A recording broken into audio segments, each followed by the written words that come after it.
G'day, it's Warrick Bishop here, and welcome to my podcast and videocast station. Today, super excited to have Dr. Rebecca Luong back for a second time. Hi, Rebecca, how are you? Very good, thank you. Thanks for having me, Warwick. Absolute pleasure. For those who missed the first part, I strongly recommend you go back and listen to it. But in the meantime, I'll let you know that Rebecca is a qualified and practicing dietitian. She's done a PhD in cardiometabolic health, and she's an accredited sports dietitian as well, so very well credentialed. She's also co-founder of Heartful Flavors, and we're going to talk about Heartful Flavors in just a little while. If you missed the first podcast, you will find it interesting. We talk about a heart and metabolic healthy diet, and we talked really about reducing carbohydrates and how they tie in with insulin. What I'd really like to dive in on are the other macronutrients, and I'm going to really tease Rebecca out on fats and protein and the sort of things we need to be aware of as we age and the nutrients we need to be getting on board to promote healthy aging. So, Rebecca, I'm going to open that up for you. As you're speaking with your clients or patients around a healthy aging diet, where do you start and what are some of the absolute priorities that you want to get across to these individuals? Thanks. So with, what's good for healthy aging is also healthy, good for your heart. So it comes together. Like we know, I mean, when I looked into the research, if you have frailty, it increases the risk of you have a higher risk of the major adverse cardiovascular events by 2 to 5 times. And if you have frailty, it increases the risk of developing the cardiovascular disease about 2 times. So they're quite interrelated, but we don't know which one comes first, okay? It could be a bi-directional relationship there. But yeah, so, in the research I've done, it's similar to a healthy dietary pattern for your heart. What we found particularly in our one was like the vegetables, legumes, and seafood dietary pattern was associated with reduced prevalence of frailty. But that's just a cross-sectional analysis, but there's also different longitudinal analyses of other cohort studies that showed similar. In terms of diet and frailty in trials, there isn't that many directly on a whole dietary pattern on trials. I think there are some maybe underway, but it's also because when we get older, it's hard to, I guess, for older adults to have a long-term, a long trial. That's I guess a limitation. Is quite expensive to conduct as well. I'll jump in there a little, Rebecca. Yeah. I guess when we're talking frailty, and to be honest, I don't even have a formal definition. I suspect. Yeah. I'm sure the World Health Organization have a formal definition, and you may know it, but from a pragmatic perspective, one thinks of frailty as loss of condition, loss of muscle mass, loss of functional capacity. And I guess as we think, and certainly the people listening may be in the same boat, as we think of that, we think, well, it's probably muscles and muscle deterioration that is a significant player in that space. And if we're thinking about muscles, how do we look after our muscles from a dietary perspective? And I'm not a dietitian, but one can't help but think that protein and protein consumption is really central to that. How would you describe that? How would you see that? How would you discuss it with your clients? Yeah, thanks. So I guess firstly to find out what frailty is, there's different criterias, but basically it is like a deficits of physiological, physical, and mental function, and there's different criteria, which is exactly similar to what you said. Like one of the 3 criteria, there's 5 criteria in there, which is like weight loss, weakness, slowness. So like when you do a 6-meter walk test, how fast are you? Exhaustion. And low activity. So like, less exercise that you do. Another criteria can be like the Rockwood criteria, which is looking at the accumulation of deficits and conditions and disability. So I wouldn't say there's a solid definition, but there's different definitions there, and it all talks similar things of these kind of inadequate or less function, right?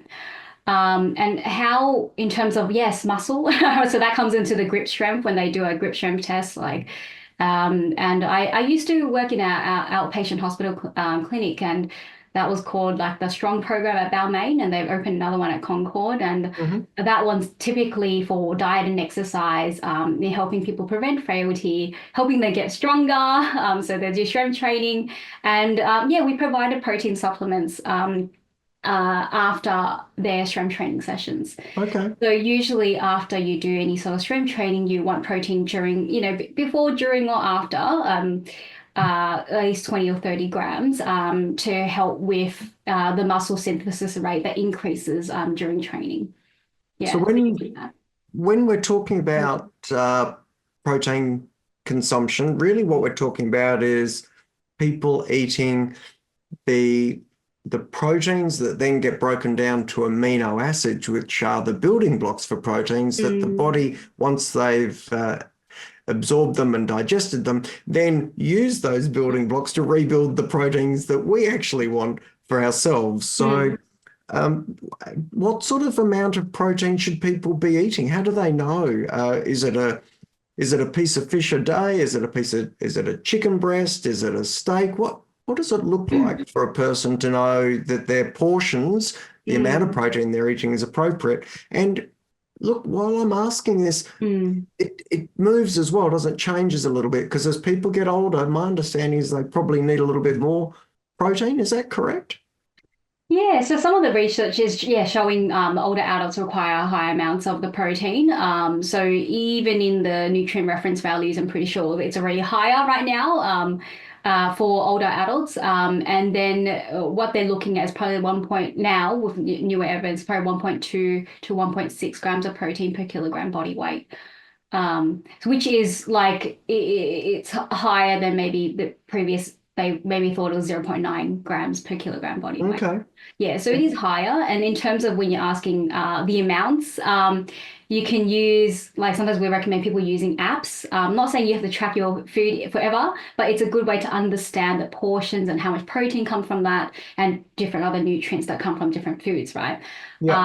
So if you look at the kind of dietary guidelines, the protein meat alternatives group provides protein, but also the dairy food group generally. Obviously, there's still other amounts of protein, little amounts in like your grains as well. But meat alternatives food group, what does that include?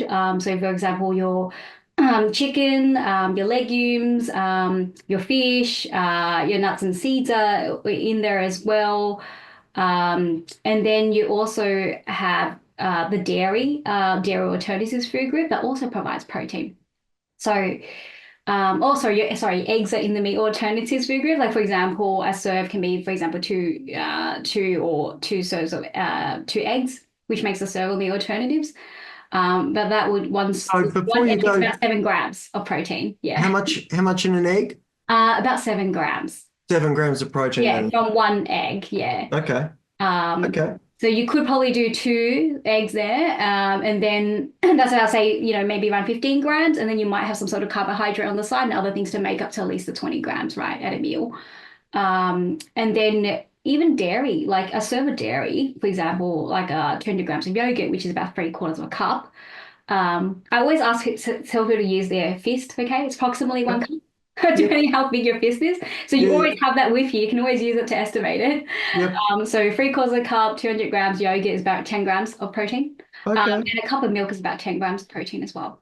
Okay. So it really helps. And actually, when we get older, so the meat alternative serves in the dietary guidelines is around similar, around 2.5 to 2 serves.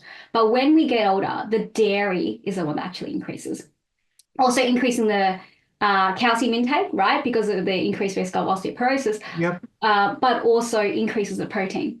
Yeah, okay. So from usually you want 2.5 serves of dairy or alternatives. And when you get older, it can increase to 4 serves for women and 3.5 serves for men.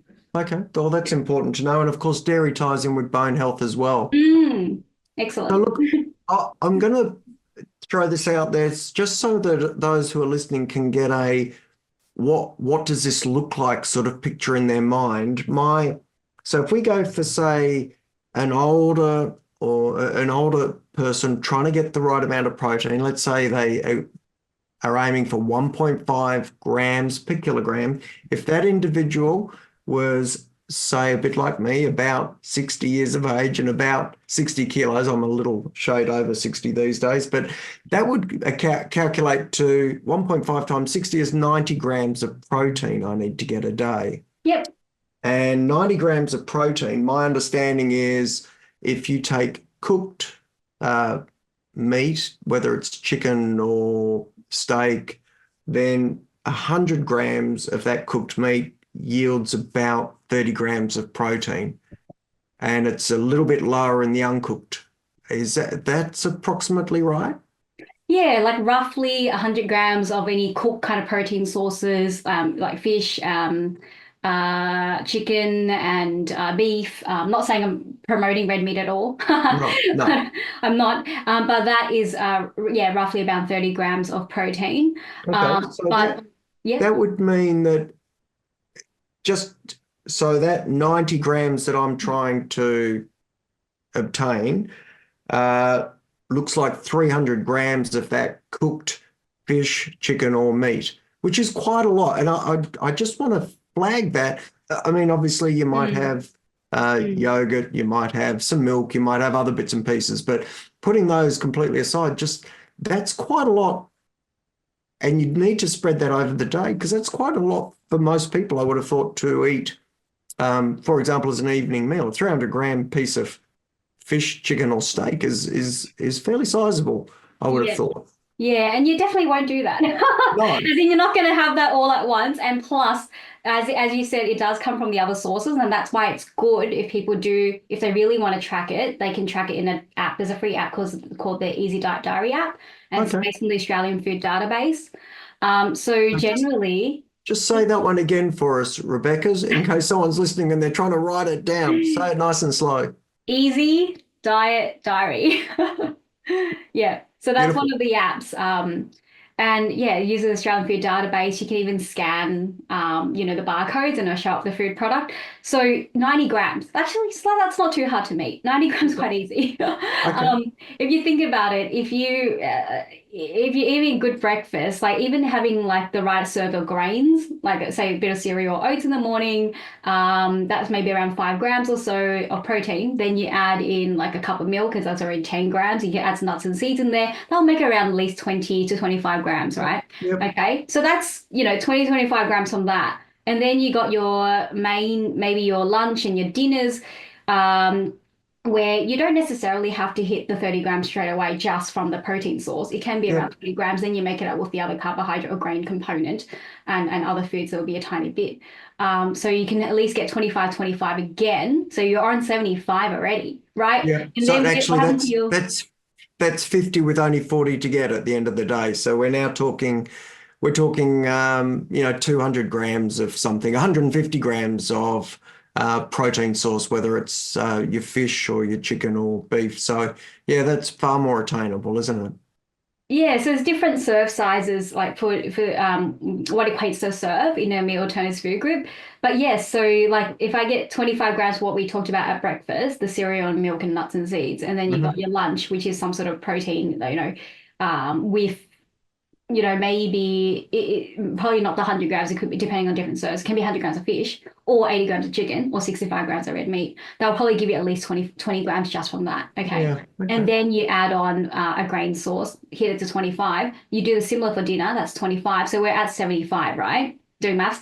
And then you have your mid meals. And what happened to, your 3.5 serves of dairy? Yeah. That would Okay. definitely go over 90, right? Beautiful. Yeah. Beautiful. What sort of advice do you give people around protein supplements? Do you support them or rather see people eat whole food? I'm guessing whole food makes more sense, but do you have many people ask about supplements and supplementing with protein? Yeah, I think it depends on the scenario and context and what the person aims to achieve and, the overall, what they're doing. But generally, I would always recommend whole foods because, a supplement is if they take an isolate, they only got that one thing, you got protein.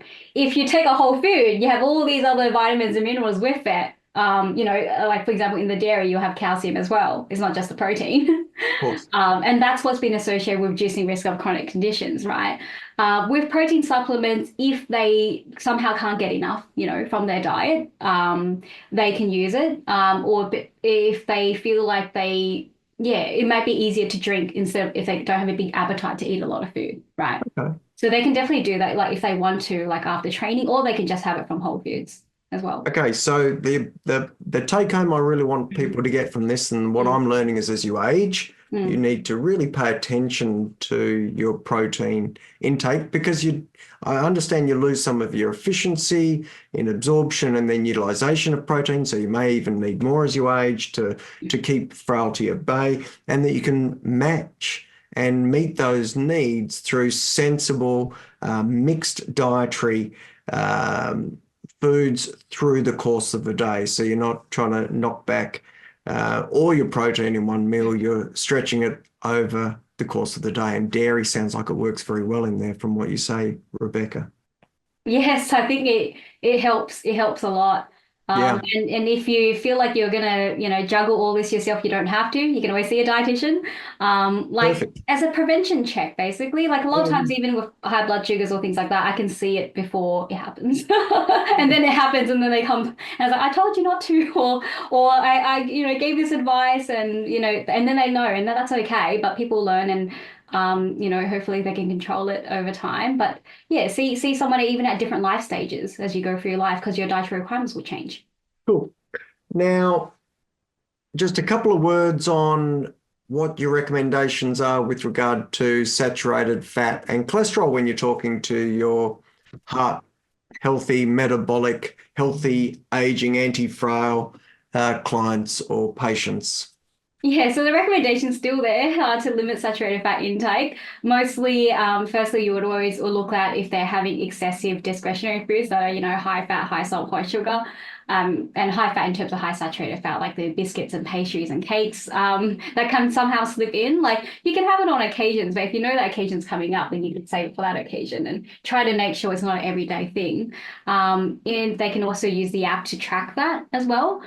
There is a guideline, the dietary guidelines, where we want the saturated fat intake to be less than 10% of the overall energy intake. So for example, if you're limited 6,000, your energy intake 6,000 kilojoules a day, then you want 600 kilojoules from saturated fat, which 37 kilojoules per gram of saturated fat. So you just do 600 divided by 37, which, for example, just going to do that quickly, is about 16 grams of saturated fat a day. Yeah. Yeah. Okay.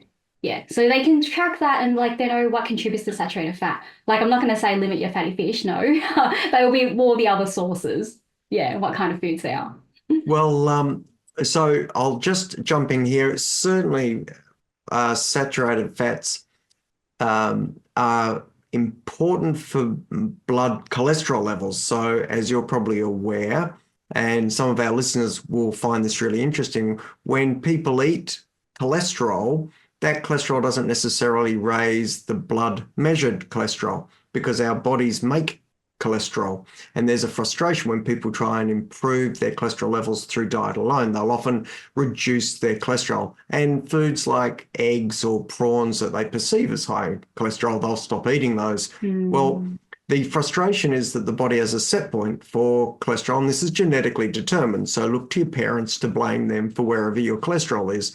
The frustration is if you eat less cholesterol, your body makes more cholesterol, and therefore your cholesterol levels don't change that much. And conversely, actually, if you eat more cholesterol, your body makes less cholesterol, and again, it doesn't move so much. So exactly as you were talking about, Rebecca, it's saturated fats, consumption and increased consumption of saturated fats that are then absorbed drive cholesterol levels up.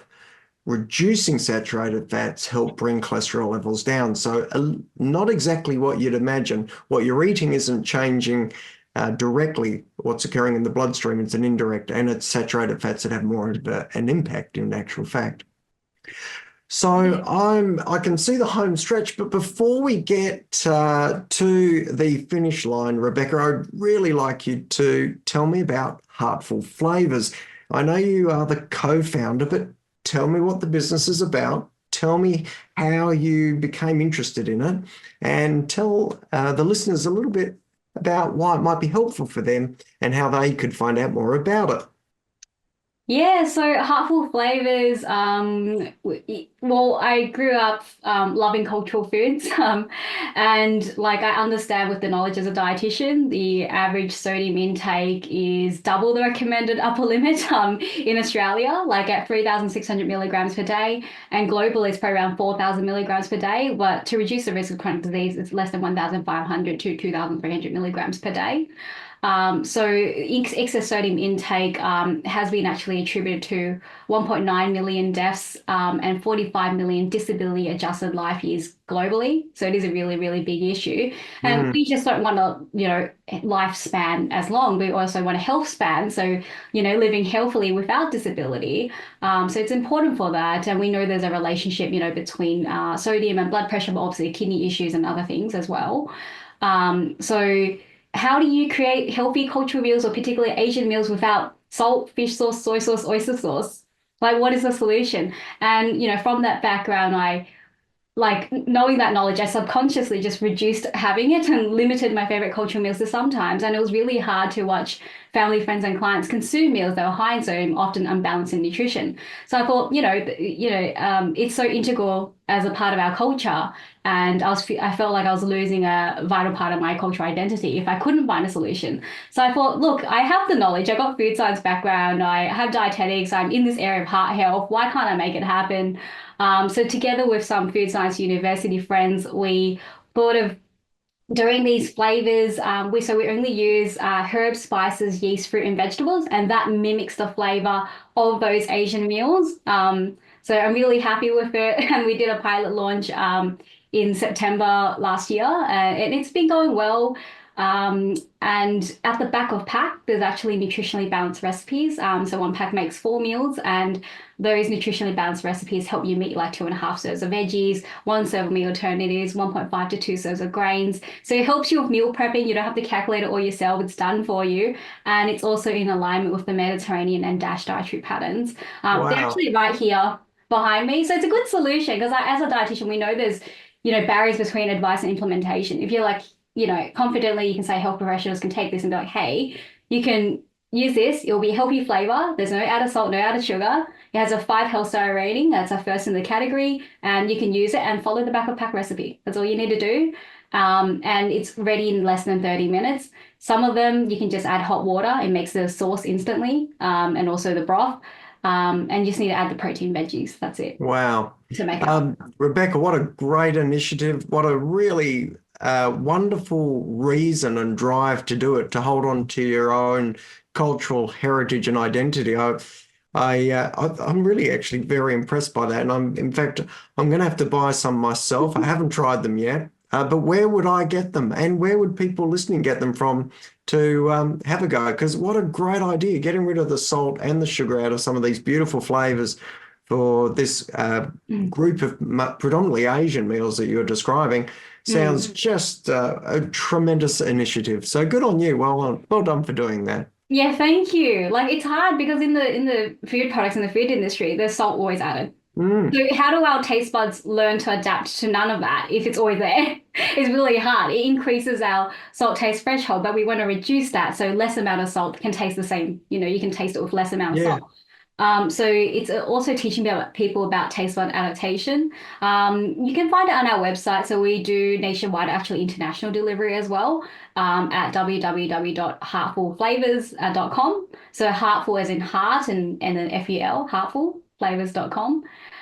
We also are stocked in some stores in New South Wales and Victoria, and also in South Australia. But hopefully we'll get more stockers. So we've been going well, and we actually last week got announced that we received the winner award for the Dietitians Australia's President's Award for Innovation. So I'll go to the conference next week for that. Congratulations. That's absolutely fantastic. Look, I'm going to wrap it up. We've had a wonderful sharing around dietary aspects for heart health, longevity, frailty. It's been an absolute delight sharing with you. Thank you so much for joining me. Thanks, Warwick. I also thought that we can put a special code for your listeners for Heartful Flavors. I'll let you know and that you can probably put that in the notes. Okay, sounds fantastic. We would love to do that. For now, again, thank you so much for sharing. Those Heartful Flavors recipes just sound like the bee's knees. So anyone listening, go and give them a try. For those listening, thank you so much for tuning in, and I'm sure you learned as much as I did. I am going to wish you the very best. I hope you live as well as possible for as long as possible, and take care. Goodbye for now.